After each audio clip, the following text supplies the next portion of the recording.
Welcome back to the SMT Media Network. In today's video, we're going to take a look at some commentary. I'm listening on some commentary from two-time NBA champion Alex Caruso, who I think has become an NBA fan favorite, one of the most respected and highly regarded players across the league, who, simply put, is the type of guy that has a place on every single NBA roster. I think every team needs one. They need an Alex Caruso, a guy who is willing to do whatever it takes, the dirty work, the grunt work, the unsexy things, in order to get the wins, in order to get where the team needs to go ultimately. What this guy was able to do in the NBA Finals, playing so effectively defensively, just having to be extremely tough, resilient, not giving up, huge heart, right? All those things I'm describing is why the Thunder are champions and why Alex Caruso has 2 NBA championships. Anyways, he was responding and speaking to this media member about this championship and how it's different than the first one he won in 2020 with the LA Lakers. And Alex Caruso's response is wonderful, organic, wholesome, and true. All right, let's listen in. If you don't mind, a championship is a championship, but there were 70 people in the gym when you won your first one. Yeah. How much better? Does Probably this like one 150, feel? but Maybe 100, maybe even 200. But maybe. how much better does this one feel? Yeah, now I got a real one. Now nobody can say anything. Yeah, I think just because of the way the team is constructed now versus the team I had in 2020, like it was much harder with this team just because of the experience, right? And everybody talked about you need experience to win a championship and you need this, that, and the other. And I said multiple times through the postseason with this team that the good basketball is good basketball. Winning basketball is winning basketball. And the best team can win no matter what happens if you go out there and execute and do the stuff that you need to do to win the game. And I think through the playoffs, this team grew up and learned on the fly, which most teams have to learn through losses and learn through defeat. And I think this team learned through success. And it's a unique capability to be able to do that for, 21 to 27-year-old kids. And for me, I've seen greats do it, so I knew the way, I knew the mindset. But to see these guys do it, man, it's really cool to see it in person, and I'm so happy for the guys just to be able to figure it out and to be able to get this done.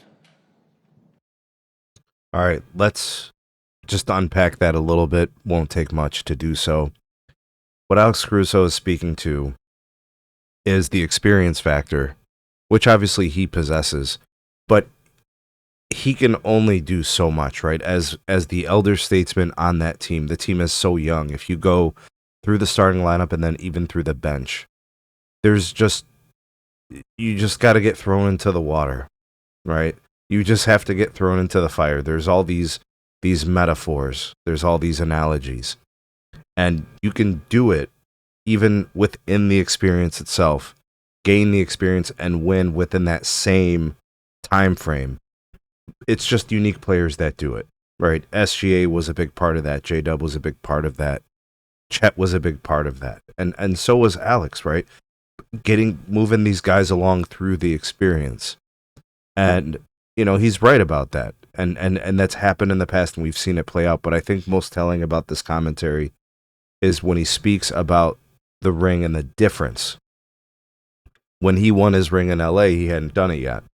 And guys in the LA locker room had done it before. You talk about the experience factor, especially with LeBron being on that team. LeBron was probably in a position to really lead the guys and keep them focused because he had been there, right? And I think that's what Alex was to this team in that way, right? Keeping them focused. He spoke to the mindset. It's a mental game. They went 7 games. At any moment in the series after a tough loss, the psyche of players, right? They could quit. There's a part of them inside that would start doubting what they were doing. right? Especially when they lost game 1 at home to the Pacers. That's doubt can creep in. Or if they lost game 3. So you lost game 1, you lost game 3. So you were down 2-1. What if you lost game 4, right? Though you had to win game 4, you had to have it, and they did, right? And then they ripped off 2 in a row, which hadn't been done against the Pacers all playoffs long. So Alex Caruso is proving a point. Alex Caruso is making a point, comparing the 2 championships, said this is a real one, because the crowd, because the screaming, the noise, the distraction, those are factors. I remember watching the UFC during the pandemic when there was nobody in those facilities, and you could hear the coaches talking to the fighters. That's not how real fights are. Real fights, you might hear 10% or less of what your coach is saying to you because of the sheer volume, the noise from fans and ongoers and viewers. Alex Caruso is not throwing shade at anybody, but he clearly acknowledges this as a special championship with a special group who did it in a very special way, and there's no asterisk. Like, nobody's going to throw shade at this championship, right? There's no excuses, right? And I'm sure in his heart of hearts, this one feels very special. This one is his favorite, and it's probably not even close.